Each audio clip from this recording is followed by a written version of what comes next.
Hi, JDL Brushes here, and this video is brought to you by the Marker Brush Pack. Alright, so now this is a kind of dining restaurant place. Now I'll admit there is a lot of things going on here, especially when it comes to the colors. And I probably won't be doing a piece like this ever again. Because I'm not really, I don't know, it's just not my thing, you know. I'm more of I lean more towards minimalistic stuff. The less colors, the better.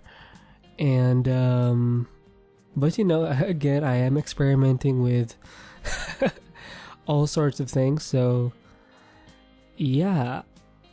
Perspective wise, it's a good scene, but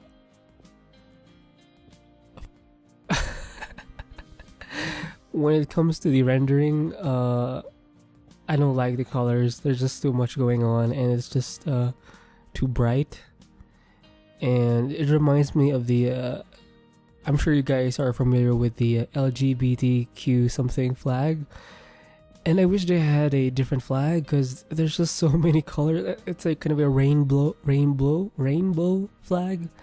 And I don't know, it's just like an eyesore for me. And I wish they had another flag. You know, marketing wise, I'm not sure how they would because I often see that kind of marketing with that kind of color scheme, and it's just not for me. You know, I don't like the colors and stuff. So yeah.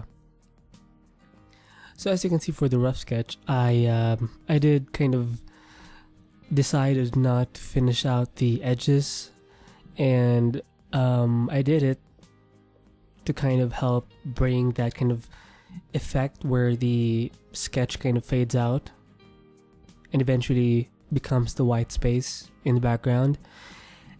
And it's also a way for me not to render the entire thing, because I am lazy. And now you can see me working on the flats of the image, and again, the original reference photo has a lot of lighting sources, has a lot of light sources with all different kinds of colors, and you could use a soft brush to kind of help with that effect. But I decided to stick with the marker brushes and kind of just try and get the effect with just those brushes, right? And now you can see me apply some kind of chipping. I call it chipping, where the edges, especially of the flats, are kind of chipped out and not exactly filled up. And it does add that kind of fade out effect, that collage kind of a feel.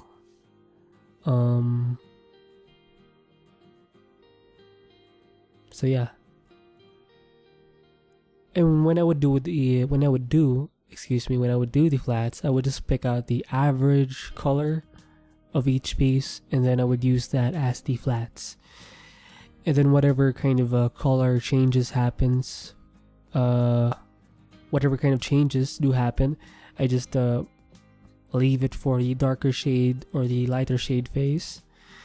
And this is a way for me to kind of tackle one thing at a time and not kind of be, I don't want to be scattered. I want to be systematic with the way I render things. And I'm sure you'd want to do the same thing, you know, especially if you're in a time crunch and stuff. You want to be more efficient, and yeah, you want to, one of the things I've learned, I saw this in a SlideShare kind of a presentation, and the idea is you want to be able to separate thinking from execution. Separate thinking from execution.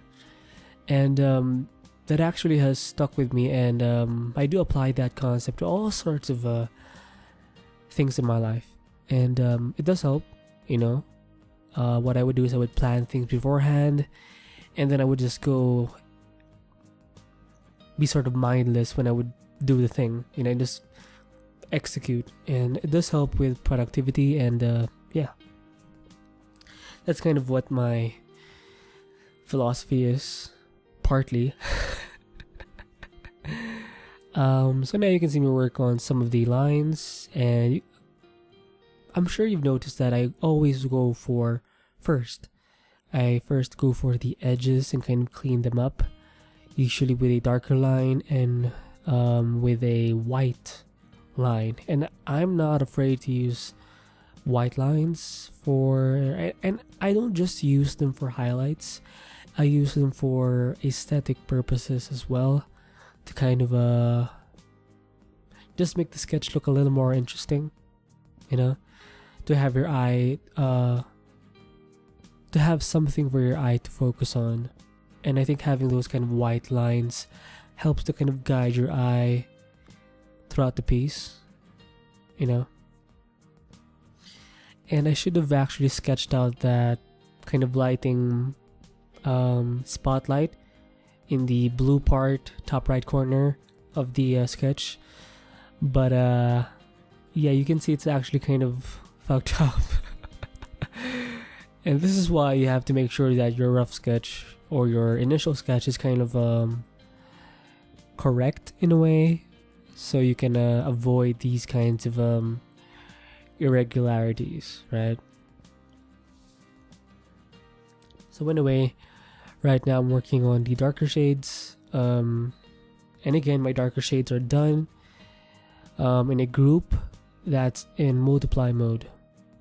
I don't do the darker shades in just one layer if I'm not sometimes I can if it's if the scene is kind of simple, but for the most part I make sure that I am safe with my work, so I make sure that I have a few layers here and there for each kind of phase of work, for the darker shades, for the light shades, for the lines, for the flats, and for the adjustment layers.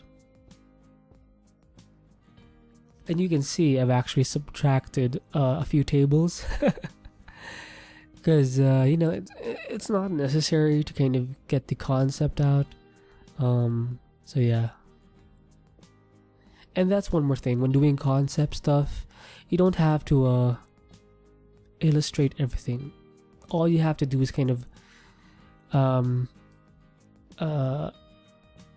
give out or make sure that the main idea is there for your viewer to understand, and you want to make sure that you focus on the essential parts, the 20% that makes the 80% work, right?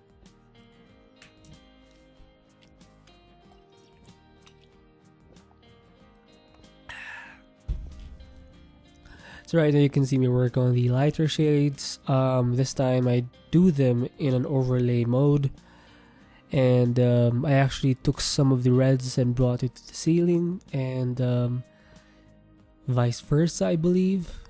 And the reason why I did that is because I wanted to kind of replicate that red glow that you can see in the original reference photo, without using some soft brushes. I mean, you could use some soft brushes, but here I was just trying to limit myself to just the marker brushes, right?